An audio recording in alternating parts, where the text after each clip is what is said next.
निरंतर विकास के पथ पर मेरा मीरगंज बढ़ते रहे, यही मेरी सपना है सर। इसके लिए तो मैं आपको बता दूं कि सभी को जान के खुशखबरी होगी कि अब बिहार सरकार के द्वारा आरटीपीएस काउंटर हमारे नगर परिषद मीरगंज में लगने वाला है।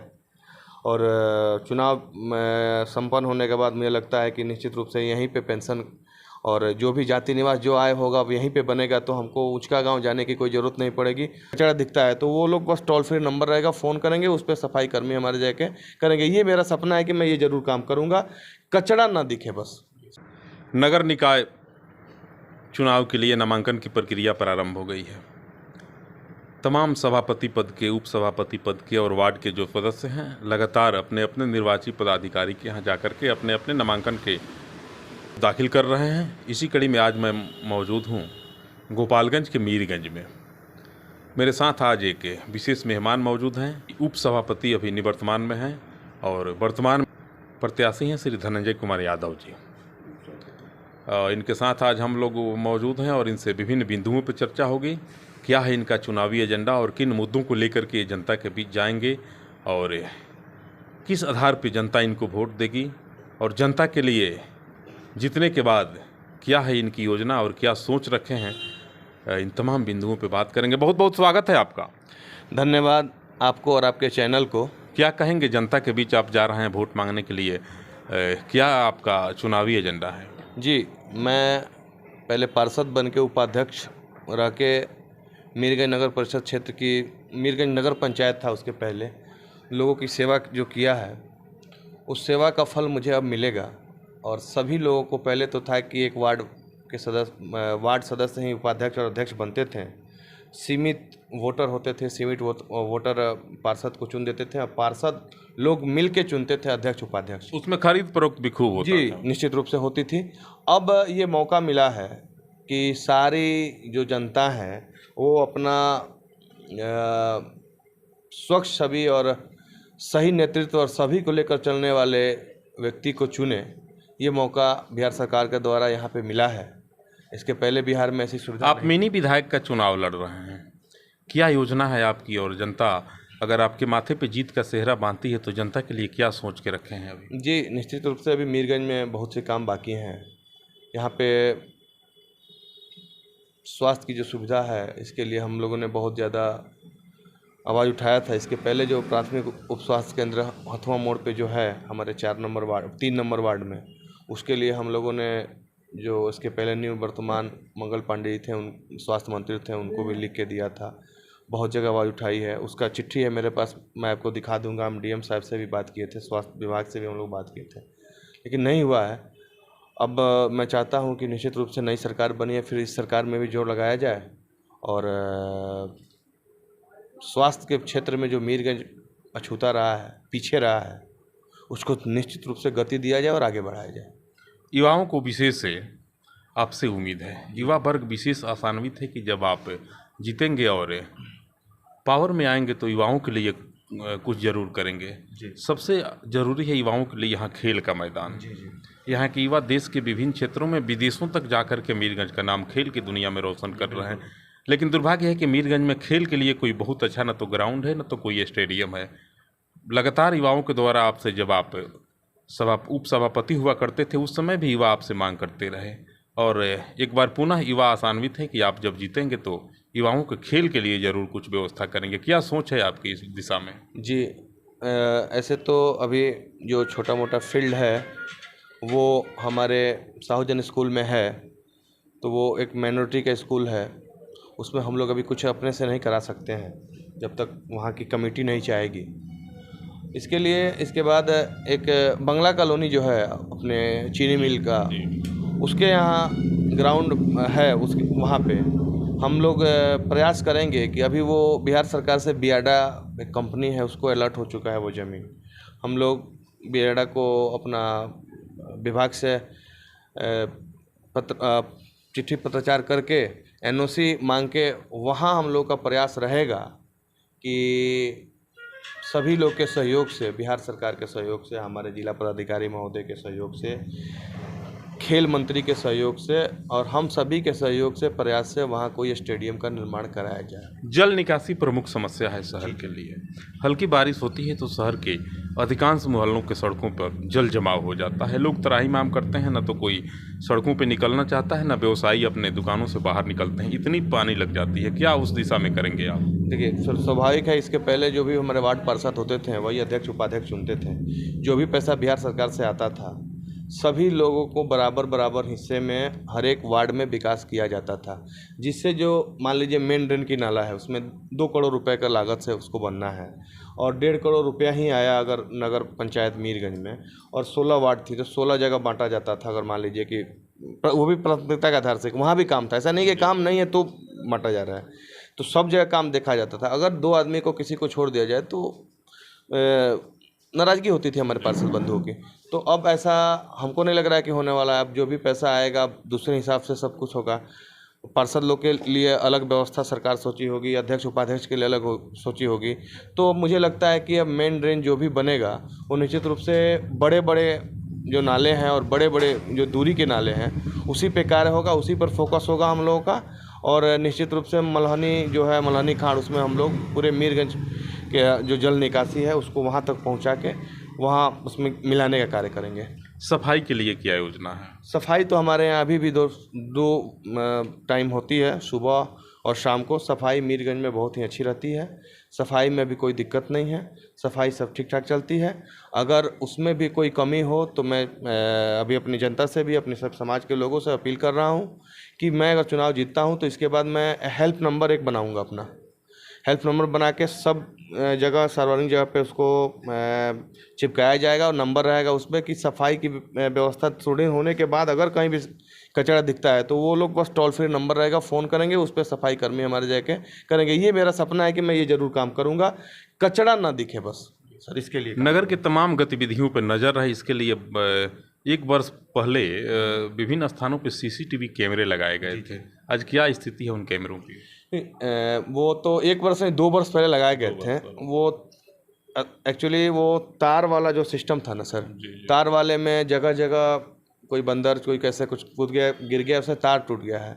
तो फिर हमारे नए कार्यपालक पदाधिकारी महोदय आए और आने के बाद फिर जो टेंडर लिए हुए थे CCTV कैमरा का, उनको बुलाया गया, ठेकेदार साहब को, और बुलाया गया, कहा गया कि भाई आप अपना उसको तार और जुड़वाइए। तो फिर जुड़वाएं, अभी चल रहा है। लेकिन मुझे लगता है कि जब तक नेट वाली कैमरा नहीं लगेगी, जो बिना वायरलेस वाली जो लगेगी, जो बिना वायर की रहेगी, वही सक्सेस होगा, उसी से कार्य होगा सर। अधिकांश विधवा और बुजुर्ग महिला आज पेंशन के लिए इधर उधर भटकते हैं। लोगों का कहना है कि हम दौड़ते हैं, मेरा पेंशन सिलेक्शन नहीं हो पाता है, पेंशन का फॉर्म हम कई बार जमा किए, फॉर्म चयनित नहीं हो पाता है, और वे लोग आज पेंशन से वंचित हैं।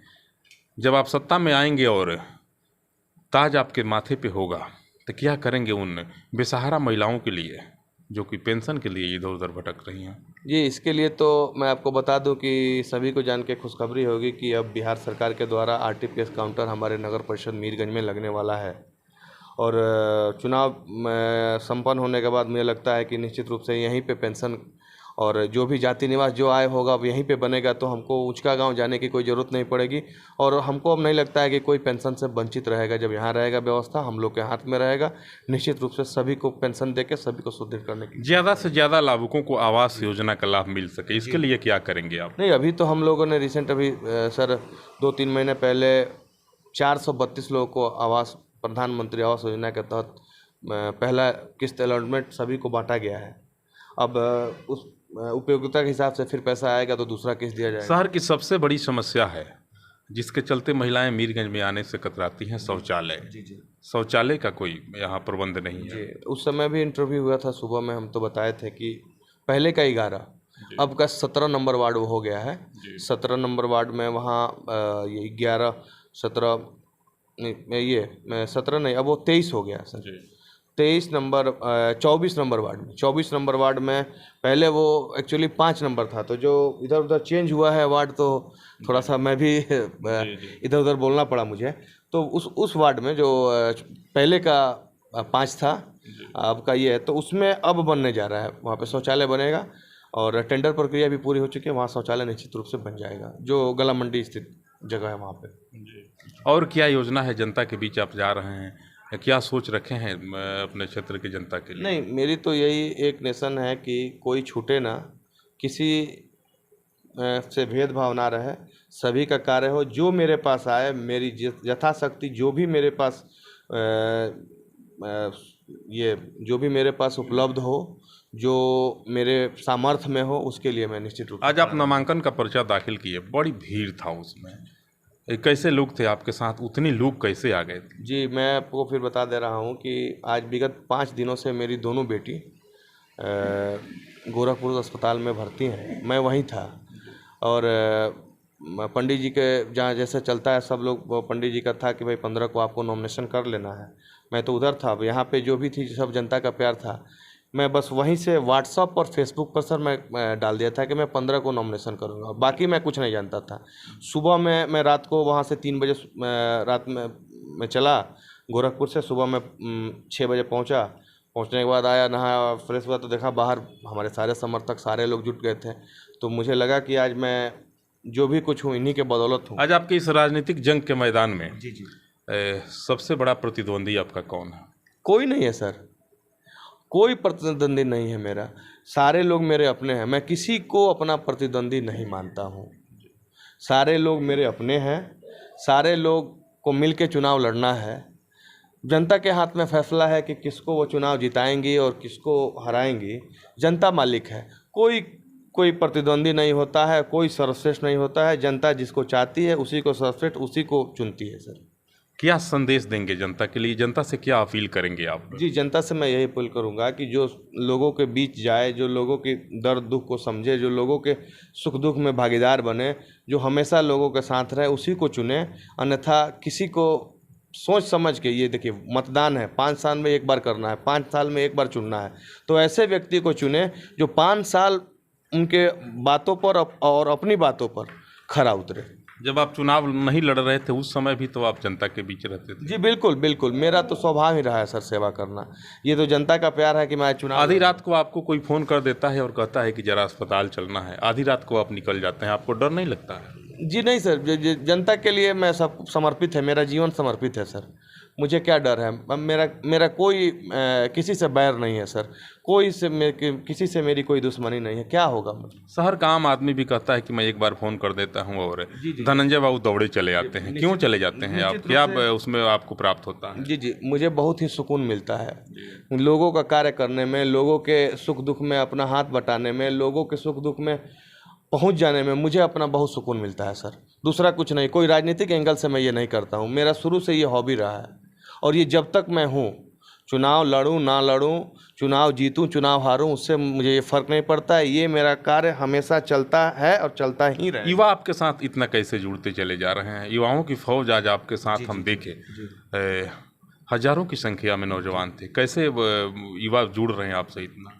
जी, ये मेरा सौभाग्य है सर, मैं इसको अपना सौभाग्य मानूंगा कि मेरे छोटे भाई, बड़े भाई, मेरे अनुज, शाखा मित्र सब लोग मेरे साथ जुटते हैं मेरे स्वभाव को लेकर, और उनको जो अच्छा लगे मेरे में, मैं तो अपना कर्म करता हूँ, मेरे कर्म के हिसाब से, मेरे भाव के हिसाब से मेरे साथ लोग जुटते चले जाते हैं, ये मेरा सौभाग्य है सर। जनता आपके एजेंडा को जानना चाहेगी, एक बार क्या अपील करेंगे लोगों से, किस आधार पर लोग आपको वोट करें? नहीं, निश्चित रूप से विकास के मुद्दे पर, सभी को साथ लेकर चलने वाले मुद्दे पर, सभी के कार्य में आगे बढ़कर करने पर, और जो नगर की प्रमुख समस्याएं हैं, जैसे मेन ड्रेन है, नाला है, आपको स्वास्थ्य की सुविधाएं हैं, एक्सप्रेस ट्रेन का ठहराव है। एक्सप्रेस ट्रेन के ठहराव के लिए मैं बहुत ज़्यादा लड़ाई लड़ रहा हूँ, मुझे लग रहा है कि 2-4-6 महीने में आपके प्रयास से 1-2 ट्रेनों का ठहराव भी यहाँ हो रहा है। आगे मैं प्रयास में हूँ, 6 महीने के बाद निश्चित रूप से रिजल्ट सामने होगा और स्टेशन पर ट्रेन का ठहराव भी और भी ट्रेनों का होगा, और निरंतर विकास के पथ पर मेरा मीरगंज बढ़ते रहे, यही मेरी सपना है सर।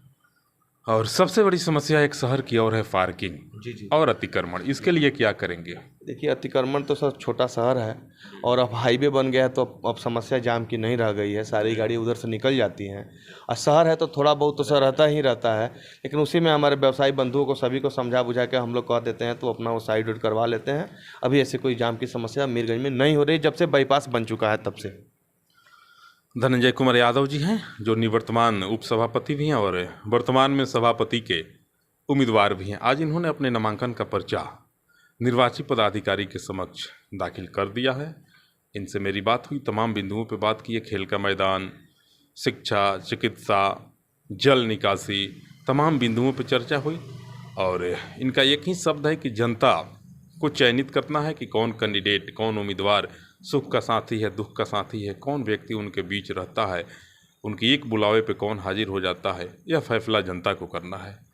जनता मालिक है और जनता को ही देखना है कि कौन उनके बीच का है और कौन गाहे बगाहे अर्थात एन केन पर करने कभी कभी यदा कदा उनके बीच जाता है। जनता को यही देखना है और इसी मुद्दे को लेकर के वोट देना है कि विकास कौन करेगा और कौन उनका साथ देता है, कौन उनके बीच रहता है। उपसभापति पद के उम्मीदवार धनंजय कुमार यादव जी के साथ मैं शंभू प्रसाद अभय, सहयोगी अमित कुमार सिंह के साथ आप तमाम दर्शकों को, श्रोताओं को मेरा सादर नमस्कार।